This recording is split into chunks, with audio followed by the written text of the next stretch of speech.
Hello everyone. For this week's episode of Caleb's Journal, we're just doing a little bit different. Today we're at my workplace in the back of Melita Honey Farm. This is where I spend a lot of my days, and this week while I was sitting behind this machine here filling jars of honey, I had a few thoughts around the concept of work as worship. Now I've written some of these thoughts down on this piece of paper, and today I'd like to share these with you. So I'll be referring to my notes every now and then, so I just really want to make sure that we get this message across to you. Okay, so let's get started. By giving man the command to work 6 days of the week, God gave each of us an active role to play in his providence, through which he provides for us and by which he keeps the world in being. When we view our work as a vocation, as a station in life to which we have been called by God, we recognize that we answer to a higher power, and our work is transformed into an act of worship and service that's directed towards our God and King, so that his kingdom can be manifested. Even though we're in a honey farm, let's consider the making of a loaf of bread.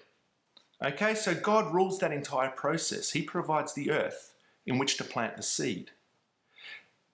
He does this wonderful thing by taking that one seed and multiplying it as the grain grows. He provides all of those conditions required for that process. Then he sends in the workers, the people, to harvest that grain, to mill it, to thresh it, eventually to craft that milled grain into a loaf of bread and to place that on our table.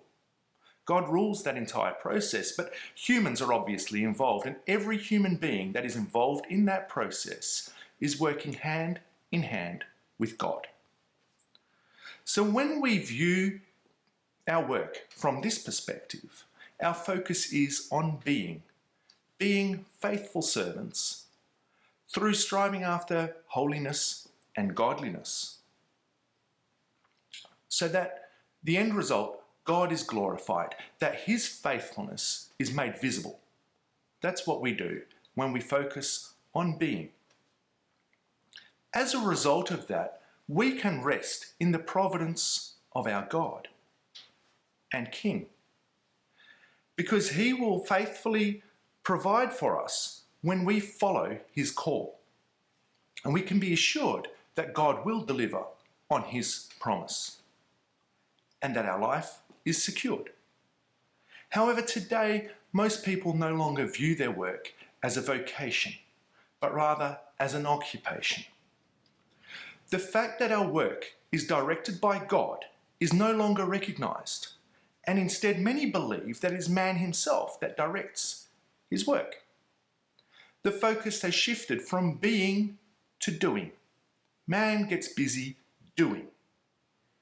He pursues production and consumption, through which he finds what he believes to be security and progress. The fancy houses, the fancy cars, the holidays, just keeps going on. This in turn leads to a trust in self rather than a trust in God. So the focus has shifted.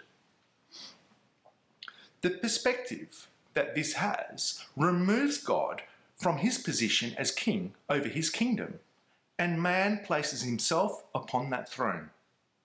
He assumes that role of king, and by doing so he commits an act of idolatry. When man believes that he directs his own life, that he is king over his kingdom, and chases the illusion of securing his own security and protection and prosperity, this does not secure life.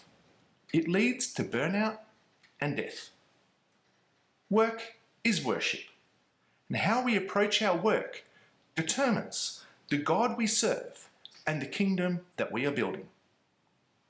So I hope this message has been a blessing for you this week. We look forward to hearing from you, and let's try and focus our activities this week on worshipping our God, recognizing that he is the one that is in control of our life, and that we are working together hand in hand with him.